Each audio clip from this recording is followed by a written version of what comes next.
E aí, já pensou em ganhar muito dinheiro com um canal de corte igual esse daqui que você tá assistindo? No primeiro link da descrição temos um aulão para você que quer começar um canal de cortes e faturar muito aqui na internet. Também teremos planilhas que irão te ajudar na hora de organizar a produção do seu canal. Tá esperando o quê?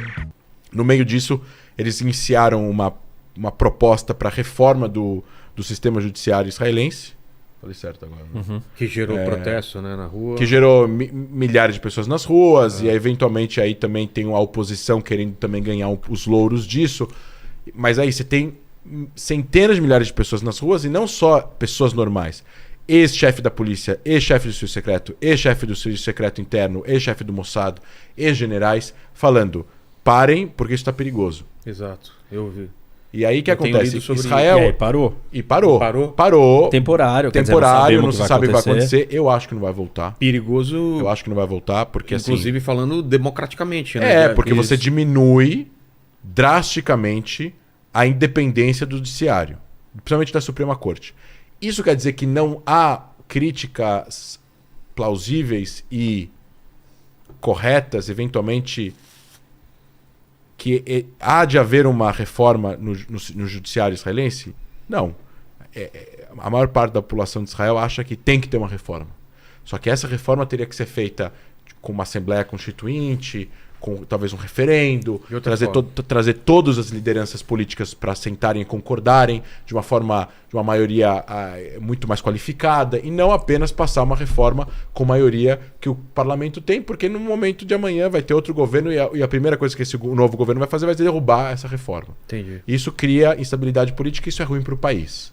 Agora, Israel não tem divisão de 3 poderes, porque a maior parte dos sistemas parlamentaristas você tem o governo e o legislativo e o executivo estão juntos, né? Então você vota no partido, o partido forma a coalizão tem maioria no parlamento porque é assim que funciona. Então você tem maioria o legislativo está lá e o executivo é o legislativo em menor escala. Então você tem 2 poderes, o executivo / legislativo e o judiciário. O judiciário israelense, você tem uma comissão que escolhe juízes. Não é o presidente ou o primeiro-ministro, que nem aqui nos Estados Unidos, que escolhe quem ele quiser para ser juiz na Suprema Corte. É uma comissão, essa comissão tem 9 pessoas, são 4 políticos, 5 não políticos. Dos 5 não políticos, 3 são juízes. E os juízes e os políticos, por eles terem 3 o governo tem 3 votos, 4 políticos, 1 é da oposição. Então são 3 da coalizão, 3 juízes, 1 político da oposição e 2 representantes da OAB israelense, que normalmente vota com juízes porque ninguém quer, enfim, destoar do voto dos juízes. Então, e existe a crítica eles não votam quase nunca em candidatos do governo. Eles votam em pessoas que são interessantes para eles terem como juízes no Supremo. E aí você tem um grupinho, meio que um clube, e isso é a crítica deles.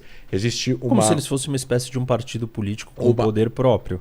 Assim, e essa discussão, só fazendo um parênteses, porque essa discussão ela existe hoje no mundo inteiro.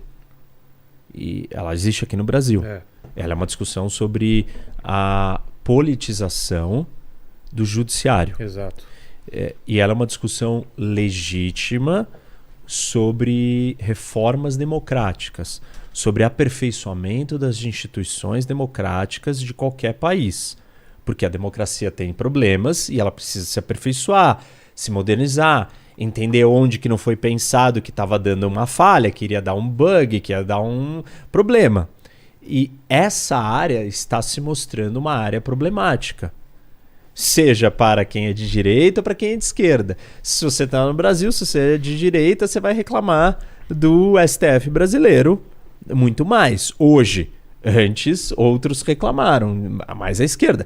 Se você está nos Estados Unidos e a Suprema Corte americana acaba com o aborto... Hoje reclamam do Xandão e antigamente era o do Barbosa, né? Isso. Acaba com o aborto, aí você está dizendo que essa Suprema Corte ela é de direita, está favorecendo a direita, e a esquerda inteira nos Estados Unidos gritando contra a Suprema Corte, querendo reformar a Suprema Corte. O que, assim, para quem está nos assistindo entender, este é um problema real. Não importa qual é a sua posição ideológica do momento e qual torcida de qual lado você está. Esse problema é real em todas as democracias. E ele precisa ser endereçado, não só na de Israel. Como fazer isso é muito complicado. Por quê? Porque normalmente quem traz a necessidade disso é o grupo que está mais forte naquele momento e se sente mais prejudicado. Pela estrutura que existe daquela corte. Então, Naquele contexto, naquela hora. Então, se for, por exemplo, o contrário, aonde, por exemplo, a população, maioria de Israel agora é de esquerda e a Suprema Corte é de direita, e eles estão vetando e entrando e invadindo questões do executivo que está tentando fazer um monte de processos que são mais progressistas, então agora eles têm maioria no Congresso, eles vão se juntar para fazer uma reforma para tentar mudar isso.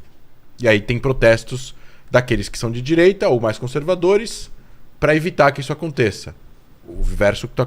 É exatamente o inverso que está acontecendo em Israel. A maior parte da população de Israel, e eu não estou falando que é de direita, mas Israel migrou para uma posição mais centro-direita no sentido de... pêndulo geral da população caminhou mais para a direita. Principalmente no sentido do processo de paz com os palestinos e tudo mais. Questão da segurança, questão da segurança e terrorismo e tal. Não tem muita gente lá hoje em dia, mesmo as pessoas de esquerda em Israel, que acreditam que tem como fazer um processo de paz amanhã e é o governo de direita que não quer. Não é, porque a esquerda tentou várias vezes e não conseguiu. E não é por falta de tentativa.